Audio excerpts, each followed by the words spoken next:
So Eric, what's on the agenda for today? Definitely my dad. He's just been on my case like all week, getting on me. He's being a real jerk. You know, in my room playing video games and talking to my friends, and he just barges into my room. You know, he's getting on me at dinner. He just never lets up, and he's on me about getting a job, getting my life together.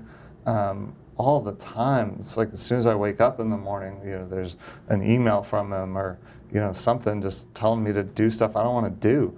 He just doesn't get that I'm not feeling good and I'm not going to do that So stuff. let me interrupt you for just a second here.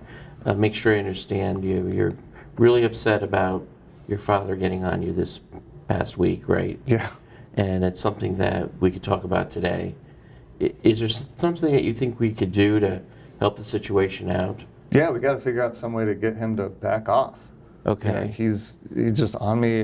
Maybe we can bring him in here, or tell him something, write him a letter. I don't know, but something to just get him to leave me alone. Well, one idea would be to get him to bring him in here and get him to back off, but he's not here right now, and maybe there's some things that you can do to help him calm down or back off the situation. He's the one being a jerk.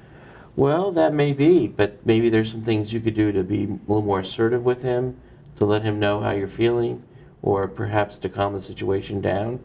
I don't know. I mean, if you've got some ideas, I'll listen, I guess. But okay, well, maybe we can put our heads together and come up with some strategies to deal with your dad a little bit better. All right.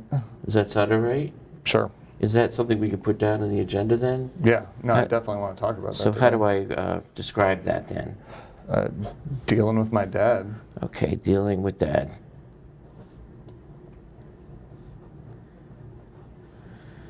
Is there anything else you'd like to put on the agenda? I've been really tired lately, just been sleeping a lot. Okay. Last week or two. So I put down tired and sleep. So we have dealing with dad and tired and sleep. Which thing do you want to talk about first? Definitely my dad. I think. Okay. So we don't want to forget about the homework, so we want to make sure we put that down on the agenda. Okay. And so you want to talk about dealing with your dad or do the homework first? Definitely my dad. Definitely with your dad, okay. Yeah. So we want to make sure we allow enough time to talk about your homework because it's important. So tell me what happened this past week with your dad.